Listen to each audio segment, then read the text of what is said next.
Hello everyone, I'm Ankit and you're watching the monthly current affairs video, that series of videos that we are putting up on our YouTube channel. So help you revise important news articles from the past month. Now in the series of videos that we are discussing right now, it brings me to the polity and governance news for the month of December 2024. So let us get started with our discussions. Now let me tell you, we have put up similar videos for other subjects also. You can access these videos on our YouTube channel. If you click on the playlist here, you'll see a separate playlist for the monthly current affairs has been created. View full playlist. There are other important videos for science and tech, schemes and news, geography, environment, disaster management, as well as economy. So please watch these videos as it will help you revise important news events from the past month. Now, after we will be winding up with the December current affairs video, we'll also be putting up similar videos for the month of January and so on. So please stay tuned to our channel if you want to stay updated with all important news articles. Now these will be the articles 11 in total that I will be discussing from the point of view of polity and governance. So without taking much of your time, let me start with our today's discussion with this first article that appeared in both Indian Express as well as the Hindu newspaper. And this article told that the Supreme Court of India has actually stopped survey or the ordering of survey by various district courts in the disputed religious sites across the country. And why it has done so? In order to hear the cases pertaining or challenging the constitutionality of the Places of Worship Act 1991. So naturally, the point of our today's discussion will be the Places of Worship Act 1991. Now this act was brought in the wake of Ayodhya movement, because this was the time when many people, they were demanding for construction of Ram Mandir back in Ayodhya. As Ram Mandir, or the place where Ram Mandir is right now, earlier there was this masjid called as Babri Masjid. And the protesters, they demanded that instead of the masjid, there should be a temple for Lord Ram. So this was Ayodhya movement. Now the act, Places of Worship Act, which was passed in 1991, it prohibited conversion of any places of worship, and it provides for maintenance of religious character of a place of worship as it existed back on August the 15th, 1947. That is the day when India got independent. So for example, if there was this mosque that existed back in August 15th, 1947. So after August 15, 1947, it cannot be converted into, say, temple, or it cannot be converted into a Gurudwara, or similar manner, it cannot be converted into a church.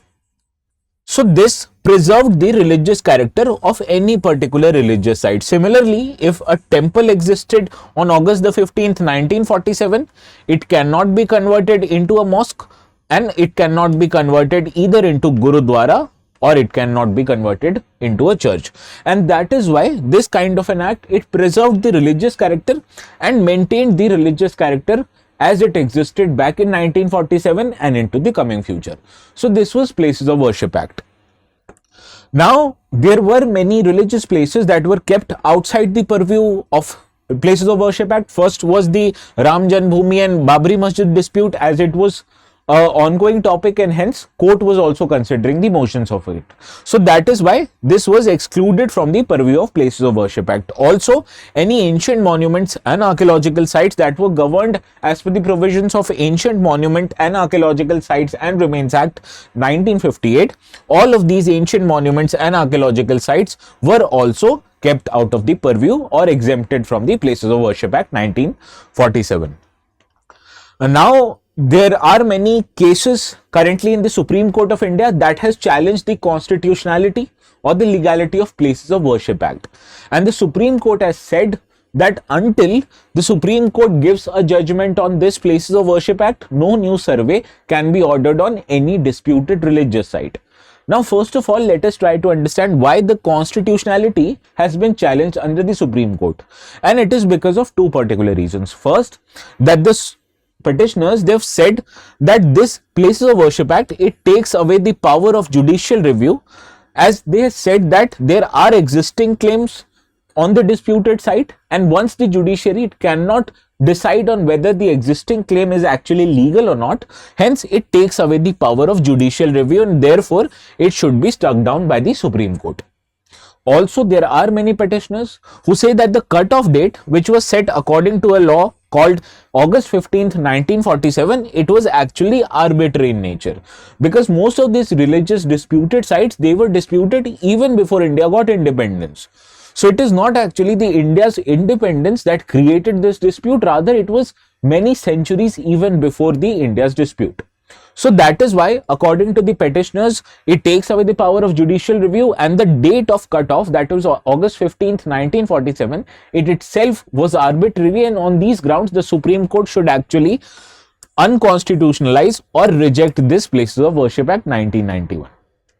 Now, there are many religious sites in India, particularly the ones that you are hearing recently, Gyanvapi Mosque in Banaras, or Jama Masjid located in city of Sambal of Uttar Pradesh. All of these are examples of disputed site, and there are many petitioners who have sought to seek a survey of these sites so as to ascertain the original religious character of these mosques. And these have created a lot of social tensions among the local people who are living there, so as to prevent instances of violence that we saw happened in Sambal, and also to preserve the secular fabric of nation. The Supreme Court has ordered that any civil court in our country, it is barred from registering any fresh suit that challenges the ownership and title of any disputed religious place, or also these district court cannot order a survey of the disputed religious places. And any order of the Supreme Court, it is applicable to pending civil suits as well as any future suits that might arrive in future. All of these are now barred by the Supreme Court of India. However, the Supreme Court has also said that they can be challenged on the ground that they violate the fundamentals of secularism and rule of law. These kind of challenges are permitted. However, any fresh suit that challenges the ownership or seeking the survey of that religious place, these are prohibited by Supreme Court. Understood? Now, let us move to another article. This article actually points out that the Union government, it has presented the bill, or it has approved the simultaneous poll, and it has approved that the simultaneous poll and the changes that are required to be made in the constitution should actually be presented to the parliament. So in that regard, let us discuss why is there a demand for simultaneous elections in the country, or what rather is the problem of system of elections that are currently happening. Now, from the table behind me, you can see the number of elections that happen every year. For example, in 2024, there were elections to 6 states that happened in different months. Some happened in June, some happened in November. This was followed by election of Jharkhand, which also happened in November. And this was in addition to the elections of Lok Sabha that happened in summer of 2024. So these were the many elections that happened in 2024 itself. Similarly, for the other years also, there are many states that will go into elections every year, and in every year also there will be different months where the elections will happen. So this highlights that every few months there are elections happening in one corner or the other corner of the country, and this creates a lot of disruption in India's polity, in India's economy, in India's societal fabric. So for that, in order to control the amount of elections that are happening, the government proposes, why do not we combine the elections of state as well as the union government. So that is the key demand for simultaneous elections. Now let us try to understand what is the problem of frequent elections in the country, or what are the problems that emerges out of the fact that there are numerous elections happening at every point of a year. Now, first of all, many people suggest that frequent elections, they lead to policy paralysis. Why? Because at this time there is a model code of conduct that is in application whenever the elections are declared, and right up to the time the results are announced, the model code of conduct remains into fruition. And during this time, the government of the day, it is prohibited from undertaking announcement of new projects. It is prohibited from undertaking key developmental or even economic related work, as these are the grounds which are set by the Election Commission of India. Now, when government itself for a significant part of the year and every year, it will be prohibited from making major policy based decisions or major economy based decisions, it can lead to policy paralysis. As we saw, even in our budget discussion, that because of last elections or the last year's elections, there emerged the fact that Indian government's capital expenditure it actually reduced because of the fact that model code of conduct was in place. So these are the examples why policy paralysis affect the ability of any government to seek governance or to govern any territory particularly. Another factor of the frequent elections is that frequent elections lead to huge election expenditures by the political party and also the people who are contesting elections. And because of these facts, we have seen that there is a rise in criminalization in Indian politics. Because the money for elections will not appear in thin air, right? So when elections are happening, political parties need tents, need to conduct rallies. The persons who are contesting elections, they need to distribute pamphlets, they need to provide for food for their workers, and all of this require huge election expenditures.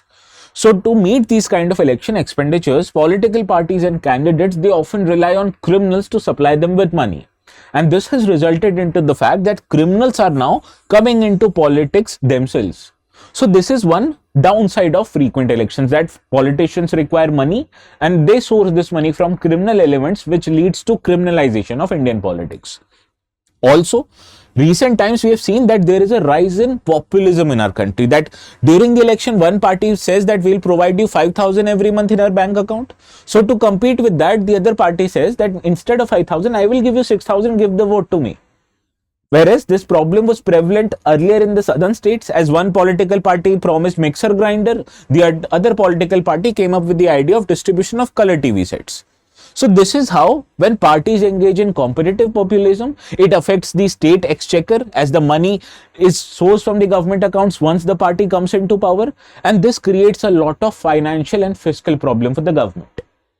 Also, during the times of election, we have seen that the politicians, they demand votes based on our religious affiliation, they demand votes on our caste-based affiliations, and all of these factors, they perpetuate or increase the divide in our Indian society, because we know in India the society itself is divided based on the fact what are our religious affiliations, what are our caste based affiliations, or what kind of languages we speak, and these kind of issues, they come at the forefront of during the time of every elections, therefore increasing the divide that already exists in our society. So as to control the amount of divide or to reduce the amount of divide, there are many people who want these elections to be held only at a particular gap, that is a gap of 2.5 to 5 years. So that is why the simultaneous elections are demanded. Also, during the time of elections, we see diversion of government resources from security, which are provided by CAPF as well as police forces, to manpower that are used in election based governance and conduction of elections. So all of this leads to significant diversion of government based resources that not just creates huge election expenditure but also diverts people from their original mandate. Now, what is the mandate of security agencies like BSF or CRPF? They provide security to India's border or to important economic and political installations. But when these security members, instead of providing security, they are diverted for election related purposes, it will lead gaps in our security architecture. Similarly, government teachers, when they are diverted for election related work, it means that that teacher will not spend time in teaching its student for that amount of time. So these kind of prevent or they lead to incalculable socio-economic losses. For example, it can lead to security breach. It can lead to loss of education for child. So all of these are examples of socio-economic costs that the country incurs just because of the fact that elections are happening concurrently.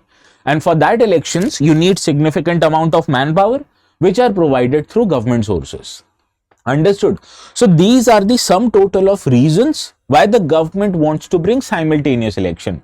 Simultaneous election in very simple means that right now if you're residing in Delhi, so your election for Lok Sabha, you voted on June the 2024, whereas talking about the MLA elections, you will vote in February 2025. So when simultaneous elections will happen, you will vote for your MP and MLA on the same day and at same time itself. So this is the example of how simultaneous elections will work. Understood?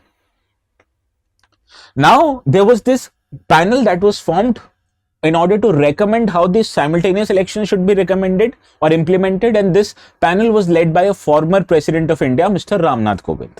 And this panel suggested the way in which the government should implement the simultaneous election. For example, it stated that the next time when the Lok Sabha is constituted, for example, we say that the Lok Sabha will start from 1st June 2029. So this date should be fixed as an appointed date. Understood?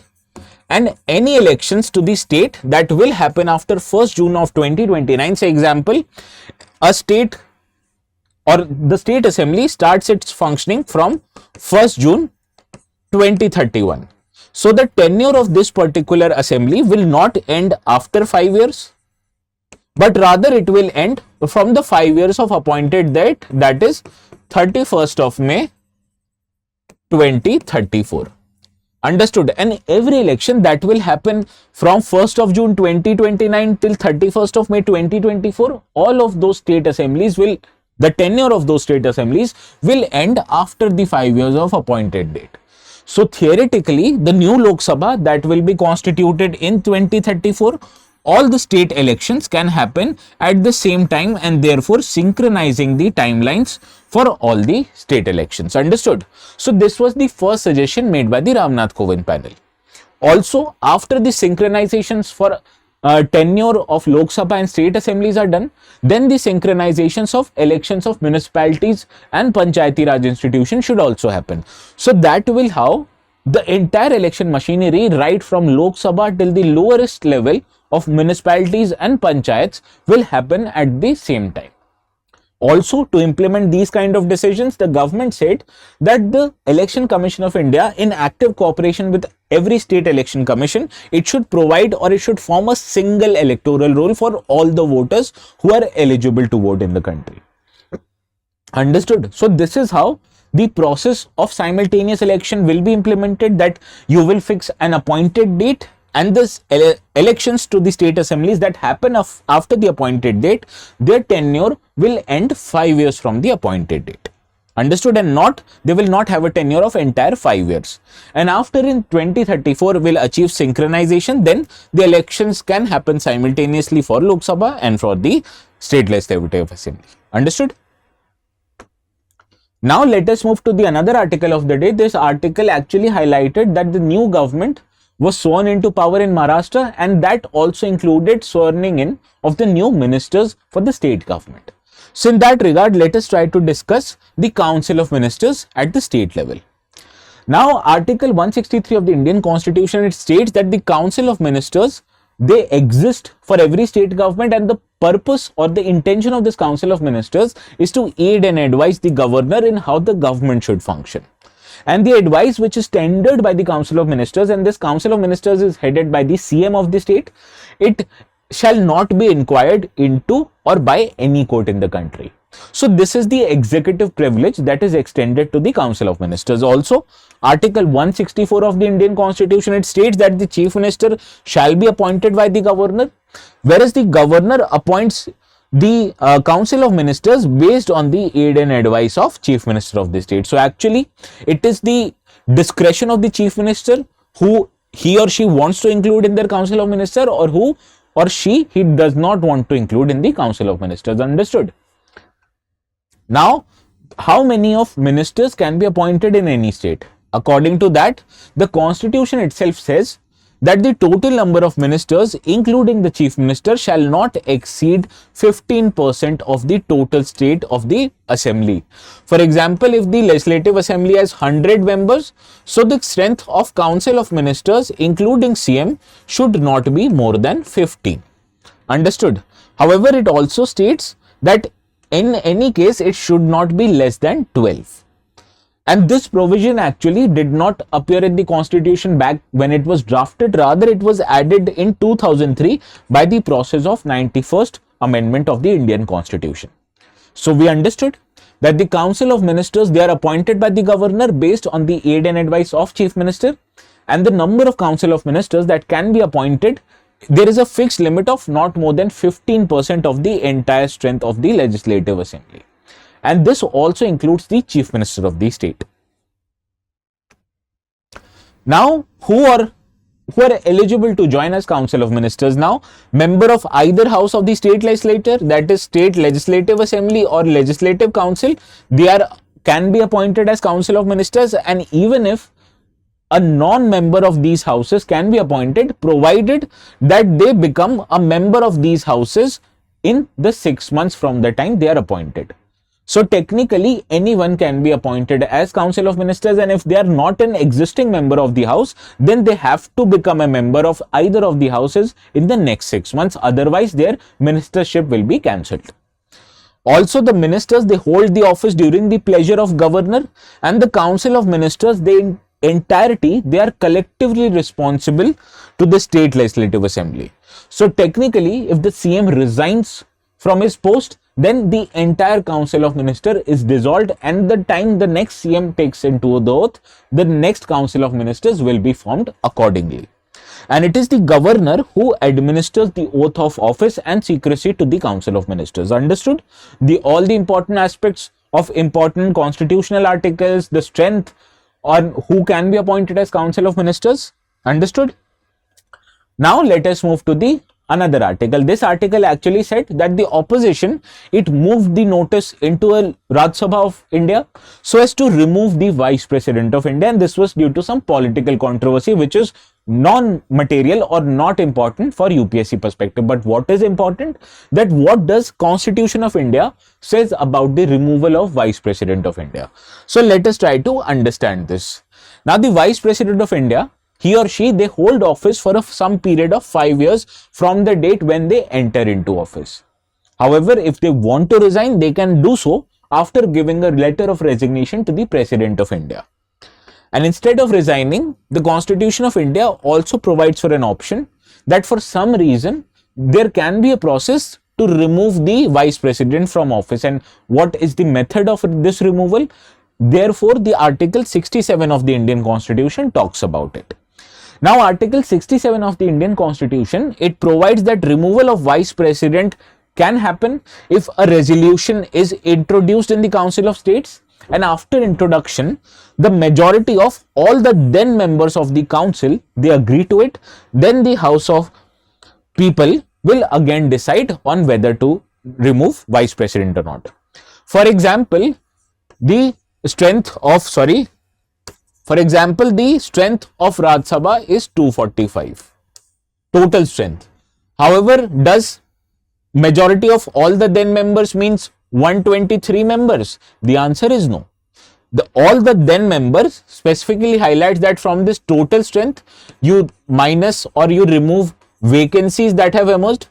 So for example, there are 5 vacancies. So first of all, you will deduct 5 from 245, then you will come at a number of 240, and majority of 240 is 121 members. So theoretically, 121 members can also remove the Vice President of India, provided the vacancy to the office is 5. So the term all the then members means who are then members of Rajya Sabha and not the total strength. So you have to remember this fact.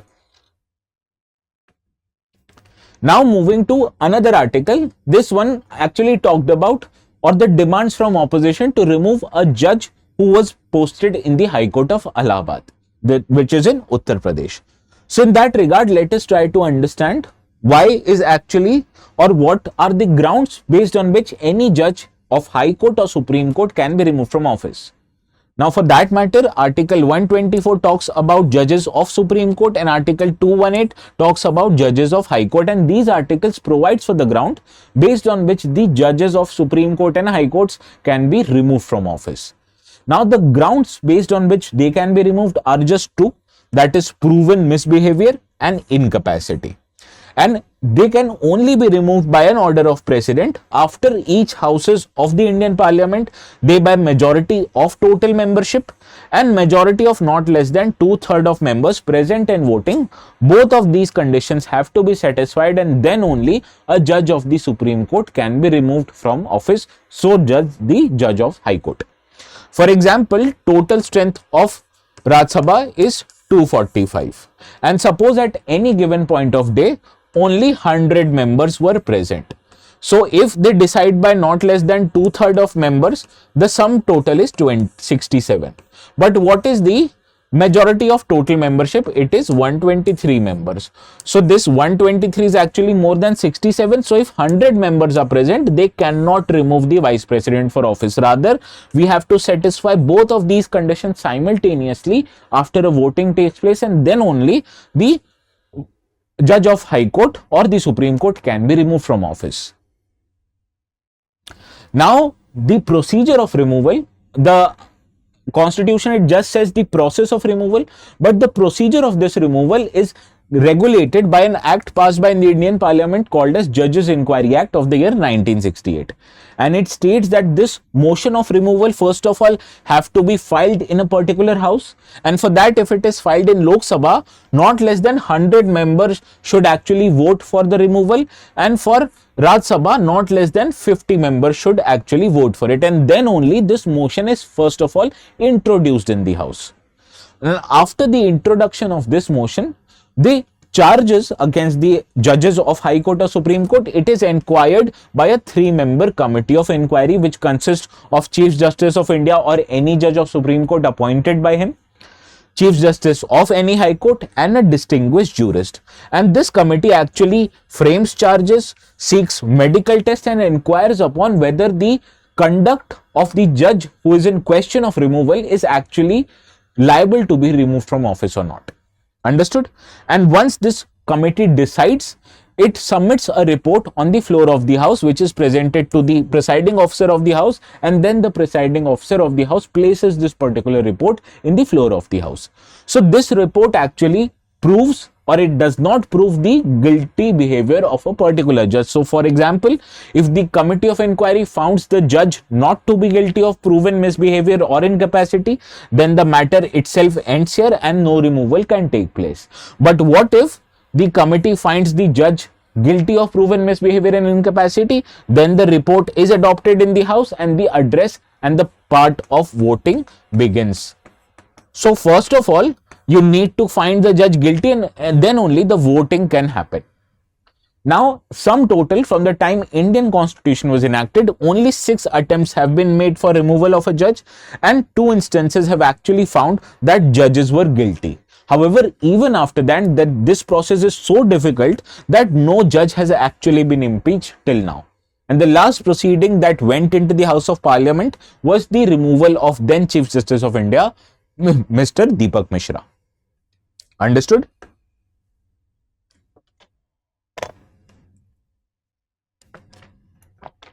Now let us move to another article. This article actually appeared in the text and context section of the Hindu, and it states that should assisted dying be legalized.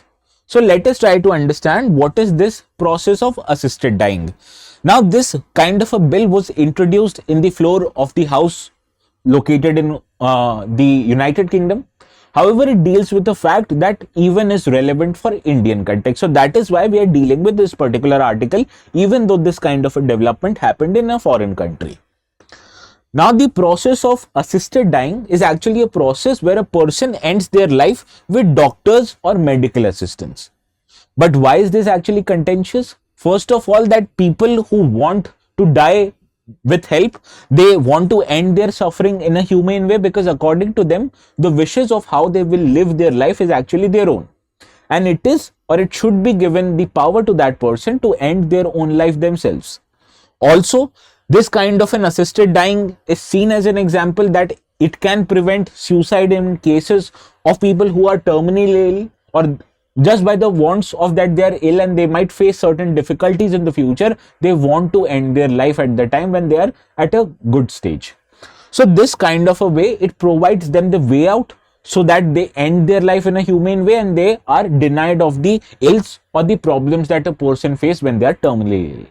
But on the other hand, people also say that these kind of assisted dying, they are prone to misuse, particularly for the cases where elderly people are suffering, because elderly people, they are dependent on many people, and that can create a lot of problems for people, and also for persons with disabilities, because these are dependent on other people and they can be misused so as to force these person to end their lives just by using the process of assisted dying. So this is actually a contentious issue, and there are both sides of an argument who favor the process of assisted dying and other side who say that these are prone to misuse and hence these kind of a right should not be provided to any person. Now let us try to understand what is the situation in India for the fact of assisted dying. Now Supreme Court in 2018 in a judgment called as Aruna Shanbag case, it provided for a right to die as it is a part of Article 21 that gives a person to right to life. And interpreting this right to life, the Supreme Court said that right to die with dignity is also an aspect of right to life. And it recognized the legality of passive euthanasia. What is pacific euthanasia? Now it is the process when a person is actually dependent on medical devices to live, and if you remove that device, the person will automatically die. So that kind of a death is actually permitted by India, that if a person is terminally ill, so much so that they are dependent on life-saving devices just to keep them alive. So when you remove these kind of devices and if the person automatically dies, this is a process of passive euthanasia. Whereas the other factor called as active euthanasia is the time when any lethal medicine is administered into a person and that causes the death of person. So this active euthanasia is actually not permitted in India, whereas passive euthanasia is, according to the Supreme Court of India in Aruna Ramchandra Shanbag versus Union of India case. Also, although the Supreme Court recognized the passive euthanasia and it legalized passive euthanasia, however, it also provided that guidelines for the process for seeking patient consent and approval of the life of the relatives of the dead deceased, they should be taken place before the permission for passive euthanasia is given to a patient. So this is how the Supreme Court of India has actually allowed passive euthanasia while disallowing active euthanasia. And this passive euthanasia is allowed in strictly regulated condition based on a guidelines which want to seek the patient consent and the approval of the relatives. Understood? Now let us move to the another article. This talks about the prevalence in Indian politics that one person, they actually contest elections from more than one seats at a particular time. For example, you must have heard that the person on my right, Mr. Rahul Gandhi, who's currently the leader of opposition of Lok Sabha, he contested the election in 2024 from two different seats, that is Raebareli in Uttar Pradesh and Wayanad in the state of Kerala. However, he secured victories in both the seats and eventually he vacated the seats of Wayanad, and after his vacation of Wayanad seat, his sister Mrs. Priyanka Gandhi stood the election and won from Wayanad. Also in 2014, Prime Minister Modi, he contested elections from two different places, Vadodara in Gujarat and Varanasi from Uttar Pradesh, and eventually he won both of them and eventually vacated the seat of Vadodara. So eventually, when a person wins one or more seats, he or she should resign from a particular seat before the end of 14 days period, and naturally you know that election or re-election should happen on the seat vacated by a politician. So this election or this article actually talks about whether or not it is good actually from a candidate's point of view to contest for more than one seats. Now, in terms of Representation of People's Act, it actually allows candidates from contesting multiple seats. Earlier, more than 2 seats were also allowed, and we have heard instances where previous Prime Minister Atal Bihari Vajpayee, he contested from more than 3 seats. And until 2026, actually, there was no limit on how many elections or how many seats can a particular candidate contest from. However, seeing the blatant misuse of this kind of provision, in 1996 onwards, the limit of 2 seats have been fixed. However, now there are demands that this limit should also be reduced and a person should at max contest only from 1 seats. However, this kind of a prevalence that a candidate contesting from multiple seats often leads to a part where frequent by-elections happen in the country, and 44 by-elections actually happened in the November 2024, which primarily was a result of candidates vacating such seats. Now let us try to understand what are the challenges or why are people actually demanding to put a limit on how many seats can a particular candidate contest from. First reason is that there are significant costs incurred during the part of by-elections, because bodies like Election Commission of India, they have to spend a lot of money for administrative purposes, and how the elections will be conducted, they have to deploy significant manpower, resources, EVMs, etc., just to make sure that the elections will happen, and it incurs significant cost. Also, political party candidates, they also incur cost in elections, such as spending on ads, etc. So all of these costs are a cost to exchequer or to public political parties, and hence to prevent these kind of cost or expenses to happen, we need to limit the amount of elections that happen in the country. Also, we have seen that there are trends that eventually favor the ruling party, as the candidates who have resigned from or they belong to the ruling party, and the person who are contesting from the same particular party, they are eventually at an advantage, because the state machinery can actually work in their favor. So this actually trends favor the ruling party, and hence to ensure a level playing field in the election, the candidate should be prevented from contesting from multiple seats. Also, the financial burden which are imposed in cost of elections, these are disproportionate on the losing candidate, because losing candidate who first of all contested the original election, he incurred the cost, and he or she will again incur the cost for new election. That is why there are 2 times the cost which will be incurred by the losing candidate, and that is why such kind of a demands have emerged. Also, this kind of a factor actually undermines public interest, because public, they actually vote for a person knowing for the fact that that person, when elected into office, will work in their favor. However, if that same person now vacates the seat, you can understand that the public interest in one factor or the other will be undermined. Also, it goes against the very fundamental right of freedom of speech and expression of the citizens, that earlier they voted for a particular fact, believing or giving them their trust that that particular candidate will work in their favor. But now, even after some months, they are required to vote for another political candidate, which again went against their right of freedom of speech and expression that they gave by the process of voting. So these are the challenges that are there with one election or one candidate seeking multiple election. Now let us try to understand why is this actually one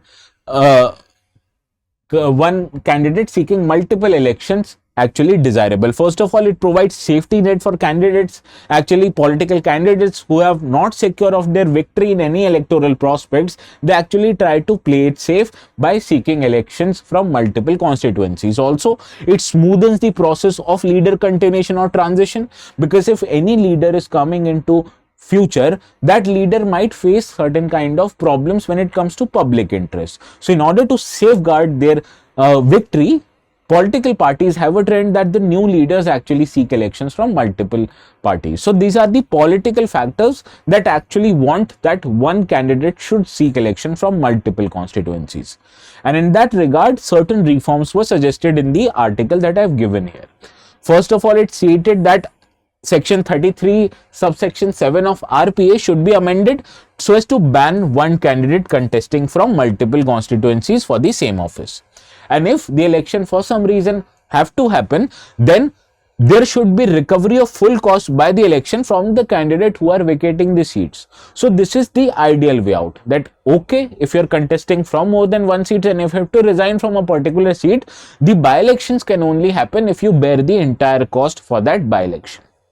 So this will actually prevent person from contesting multiple seats. Also, by holding the by-elections after a year, it will prevent the ruling party from getting the upper hand in that elections, and also it can be done by amending section 151 of the RPA 1951.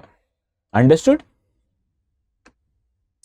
Now let us move to another article. This article actually came into Hindu just because of the fact that there is a new proposed Department of Governmental Efficiency which is expected to work in the United States government, and the intention of this new department is to streamline government operations, reduce inefficiencies, and eliminate redundant agencies that have cropped up in the United States government.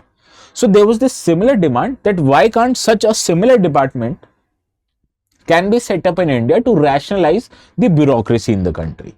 Because as we know, all the bureaucracy acts as a steel frame for India, as the officers primarily belonging to the Indian Administrative Service, they go on in occupying pivotal roles in the governments. For right from the time they are district magistrate in a particular district to the time they become secretaries to the various departments, ministries of both Government of India and Government of State, they hold the pivotal positions in the bureaucracy of the country. And they also are a backbone of the India's bureaucratic administrative machine.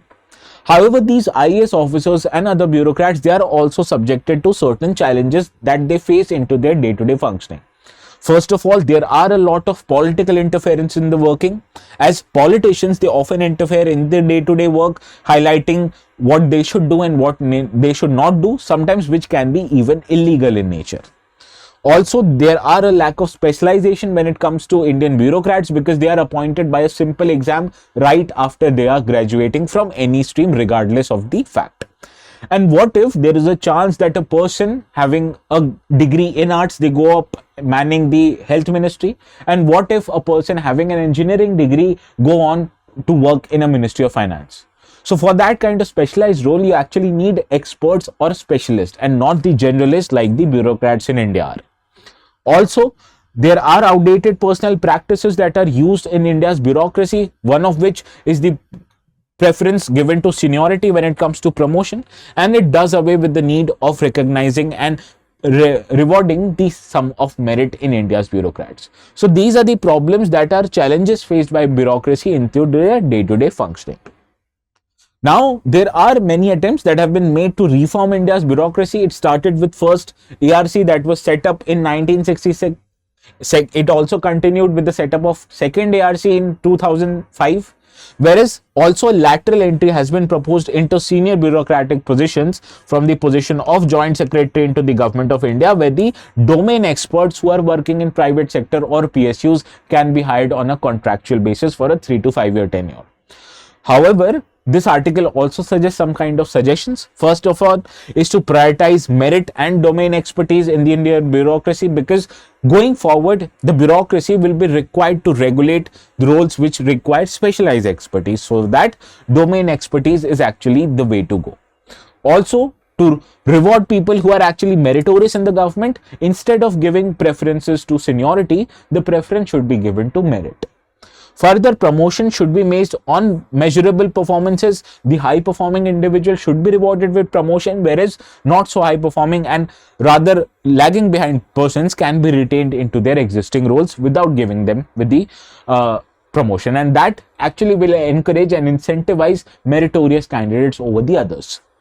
Further, protection of some sort can be extended to these bureaucrats so that they are not under political pressure. Otherwise, they will toe the line of politicians, fearing that they will be transferred from their existing position.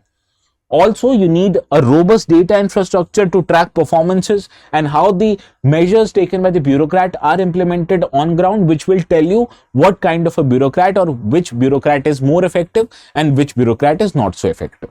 Understood? So this is how you can revolutionize the way India's bureaucracy work, by prioritizing merit and domain expertise, by extending them protection from politically motivated transfers, by giving them promotions on a measurable performance and not just on seniority, and having a robust data infrastructure that tracks the decisions and implementation that are actually made on ground by the bureaucrats. Now moving to another article, this article actually talks about senior advocates, because recently a sum total of many senior advocates, they were appointed to the Supreme Court of India. Now section 16 of Advocates Act of 1961, it prescribes two different types of advocates. First are senior advocates and another one is called as other advocates. Now the designation of a senior advocate is given to a person who is practicing the law in a particular court as a mark of excellence, as the advocate himself or herself has actually distinguished themselves, or they have made a significant contribution for the development of legal profession. So this is actually a reward given to the high performing advocates. Now this actually identifies the advocate based on their achievements and their merits, and also enables them to provide an outstanding service to the entire legal fraternity just by that they are practicing in a particular court. Now, section 16 of the Advocates Act, it also states certain grounds or certain restrictions on what the senior advocates can or they cannot do. For example, those who are designated by the Supreme Court as a senior advocate, the restrictions are found in the Supreme Court rules. For example, the senior advocates, they are barred from filing a wakalatnama themselves. Rather, they have to get an associate who can file the wakalatnama for that senior advocate, and they are also appearing before a court. They cannot appear before a court without a particular junior or an advocate on record. Further, they are barred from doing drafting work or directly accepting briefs from the cases of their respective clients. Rather, they have to enlist the services of other advocates and advocates on record who can file the wakalatnama for the senior advocates, or they can appear before the court individually, or they can even not directly accept the briefs from the clients themselves. And the intention of these particular intention is to keep a difference between the clients and allow the advocate on record to purely advocate the merits of the case based on the constitutional and the legal provisions. Also, the Chief Justice of India, along with other Supreme Court judge, they actually can recommend a name in writing for any advocate who can be designated as the senior advocate of the Supreme Court. And in that regard, the 2018 guidelines, which was brought by the Supreme Court of India, it's created a committee on designation of senior advocates, which consists of Chief Justice of India, two senior most judges of Supreme Court, Attorney General of India, and a member of the bar. And these committee actually decides on what kind of persons can be given the title of senior advocates. Now, advocates, they can also submit applications to the permanent secretariat of the Supreme Court, and this permanent secretariat then presents the list to the committee to consider the names. Also, this committee, it interviews the candidate, make overall evaluation based on a point system, and after that process only the approval for the name can be forwarded to the entire court of the Supreme Court. Understood? So this is how the process is actually regulated. Now in 2023, another guidelines were issued by the Supreme Court that any person who is seeking to become a senior advocate should at least be minimum of 45 years to apply, and the CJI or Chief Justice of the Supreme Court is actually who considers the case. Also, these kind of conditions may be relaxed by the committee for designation of senior advocate, and we have seen that they have actually made some kind of an exceptions when it comes to seeking the age of the senior advocate. Also, the applicants who are pursuing the designation of senior advocates, they are actually graded in 100 marks. 5 marks are given for publication of academic articles, whereas 50 marks are for reported and unreported judgments. Understood? So these are the criteria based on which any particular advocate can file for seeking the designation of Supreme Court senior advocate, and they can be awarded the designation accordingly by the committee who considers and interviews the applicants. Okay. Now, in current terms, there are 639 practicing senior advocates in Supreme Court, with 116 of them designated just in the last year itself. Whereas the idea of senior advocate, it argues for the proposition is that the senior advocate will argue for the proposition of the law, which is independent of the victim or the client in general case, and armed by the briefs which are supported or which are given to the senior lawyer by his or her associates, they can appear in many cases across courtrooms in a day. Whereas the chances of Supreme Court agreeing or accepting the case to be heard in the court is actually higher when the case is represented by the senior advocates, and therefore such kind of a designation is so desired by the advocates in our country. Also, although the Supreme Court will hear the cases more oftenly when it is represented by the senior advocate, but in the final hearing, the success rate of a senior advocate is 57%, whereas the other advocate is just 60%. So in cases of guaranteed success, it is not there, but there is a higher amount of certainty that the case will be considered by the court just because it is represented by the senior advocate, and this is why such kind of a designation is so desirable among the legal community. Understood? Now moving to another article, this one actually talks about what the Indian Constitution talks about minority rights. Now the context of this article is actually Recognizing the importance of minority rights, the UN General Assembly adopted a resolution called Rights of Persons Belonging to National, Ethnic, Religious or Linguistic Minorities back in 18th December 1992, and since then every 18th December is designated as the minority rights. Therefore, this article appeared also on the 18th December newspaper. So let us try to understand what is the role of minorities in the House. For that, there was a quote given by the former President of United States, Mr. Franklin D. Roosevelt, as he said that no democracy can survive which does not accept or provides any particular rights to the minorities of the country. So, in any healthy democracy, according to Franklin D. Roosevelt, it is essential that the same rights which are available to the majority community are also extended to the minority community. And we have also seen that some democracies that are mature, they should also provide extra security and rights to the people belonging to minority community. And in this regard, let us try to understand the origin of minority rights in the world. Now, origin, can be traced to Austrian Constitution Law of 1867, which recognized ethnic minorities and gave them the right to maintain their develop and nationality and languages. Sorry about that. Article 27 of the Universal Declaration of Human Rights, it gives every individual the right to community, that is the right to enjoy their own culture and preserve their culture forms, and also to participate in their cultural forums and associations, etc. So when that kind of a cultural right is extended to all members, so naturally you can understand it also is extended to the persons belonging to the minority community. And this was the only factor which resulted into that the minority rights, it is actually a right to culture that holds little meaning unless the community or the person is provided that right in verbatim or by guaranteed by the supreme law of the land. And it requires not just a presence of group in entirety, but it is also conducive for the individuals to flourish in the own society. For example, people belonging to minority communities, they have their own culture. So that person should be given all the opportunity to preserve, to protect and propagate that culture so that his individuality and his sense of community, it remains intact and it is not dissolved in the presence of other cultures. So to protect any community or any section of persons, it is necessary to provide them with certain kind of rights, and this is the entire logic behind which the rights to minorities are provided.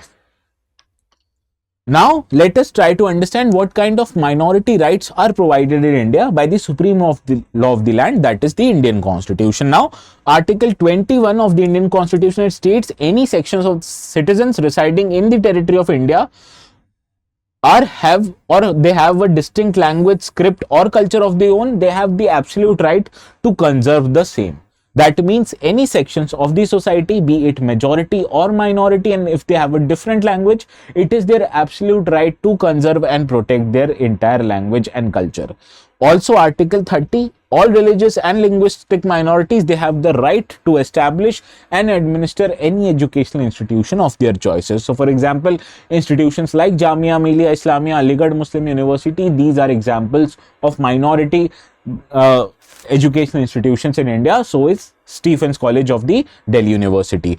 Article 358 provides for instructions in the primary stages of education in mother tongue. This is also can be seen as an extension of rights given to the minority community. And Article 350B provides for appointment of a special officer for the benefits of linguistic minorities. So these are the four provisions of the Indian Constitution that guarantees some kind of rights and provides them to the minority communities. Now, the question is, or the moot point of this article is, what or who are the minorities in India? Now, interestingly, the term minority, although used in the Indian Constitution at 4 places, but it does not define what are the minority or who are the minority community. Now, the Supreme Court, in its various judgment, they have held that the minorities, they are defined or they are to be defined at the levels of state. So, for example, Hindus who are in minority in the state of Jammu and Kashmir, or Hindus who are in minority in the states of northeastern states, they can be designated as minority communities in these states. So therefore there are hundreds of Hindu minority communities or institutions that exist in that state. So in terms of population, not the entire national population is considered, rather the population of a particular state is considered, and if any community belongs or has less than 50% of the population in that particular state, that community is designated as the minority community in the state. Now moving to another article, this one actually talks about Good Governance Index, which was not released for the year 2023, and rather the government has said that they will release a new Good Governance Index in the year 2025. So let us try to understand what is this Good Governance Index is all about. This actually was an index brought by the Union government to celebrate the birth date of the former Prime Minister of India, Atal Bihari Vajpayee. Now, government organizes a Good Governance Week from December 19th to December 25th, and with this, on December 25th, an index is published by the Union government which ranks the various state governments on how good their governance potential is. Now this Good Governance Index, as I told you, it assesses the state governments across states and union territories and gives them ranking based on the governance, and it is a tool which can be used to uniformly assess and understand the impact of state government and how their day-to-day policies are being implemented and governed at the state level. Now it provides a comparative picture among the states, which also leads to a competition or a healthy competition among these states to achieve higher or best governance. Now there are many parameters based on which these kind of governance index are released, and these considered 10 sectors and some total of 58 indicators, whereas the publication of this index does not happen every year, rather it happens once every 2 years, therefore it is a biennial index. Now this is actually released by Department of Administration Reforms and Public Governance, which is a part of Government of India, and the ranks of these states are actually given in 4 categories: Group A, Group B, Northeast and Hill states, whereas the last category is that of Union territories. And the 10 sectors that I told you are covered here. It includes agriculture, allied sector, commerce, industries, human resource development, etc. Now moving to the last article of the day, this article actually highlights that a former judge of the Supreme Court of India has actually been appointed as the new head of the India's human rights watchdog, that is National Human Rights Commission. In this regard, let us try to understand what kind of body is this. The National Human Rights Commission is a statutory body, which means it was established by a law passed by the Indian Parliament known as Protection of Human Rights Act 1993, and this body is considered as the watchdog or the protector of human rights in India.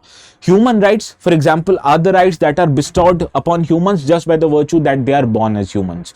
For example, they are given the right to life, liberty, equality, dignity, etc., which also are provided by the supreme law of the land like the Constitution of India. Understood? Now, the chairman of NHRC or the members or the composition of NHRC consists of chairman and 5 members. There are criteria that the chairman should be a retired Chief Justice of India or a judge of Supreme Court, whereas the members, they can be serving or retired judge of Supreme Court, serving retired Chief Justice of High Courts, and 3 members having knowledge or practical experience with respect to human rights. And out of these, at least one should be a woman. So that is why this kind of a body consists of inclusive membership, which includes women, members from the legal background, that is retired judges of Supreme Court and Chief Justices of High Court, and also experts who have a field of expertise in the field of the human rights. Also, there are many members who are members of NHRC just by the virtue that they are head of certain body. For example, ex officio members, they include chairpersons of National Commissions of Minority, SCs, STs, Women, Backward Classes, National Commission for Protection of Child Rights, and Chief Commissioner for Persons with Disability. And all of these members are actually the ex officio members of the NHRC. Now, the functions of NHRC, it actually inquires into violation of human rights. It intervenes into any proceedings that may involve violation of human rights. It visits jail, detention centers, by reviewing the constitutional and other legal safeguards that are also provided to the people of India. Now, visiting jails and detention center are very necessary because this is the place where the violation of human rights of convicts and detainees actually happen by the police and other inmates. Also, this body reviews factors like terrorism, naxalism, militancy, and how these kind of menaces, they actually inhibit enjoyment of human rights into the people who are affected by these menaces. Also, this body is responsible for studying international treaty and instruments of human rights and whether or not India should actually accede to these kind of instruments. Also, this undertakes promoting research in the field of human rights. So these are the extensive set of responsibilities and functions that are discharged by the National Human Rights Commission. So this was all for today's discussion. Stay tuned for more such videos on international relations and what happened during the month of December 2024. That video will be available soon. So until then, I'll see you the next time. Please keep watching, keep reading, and more importantly, keep revising your important concepts and news articles.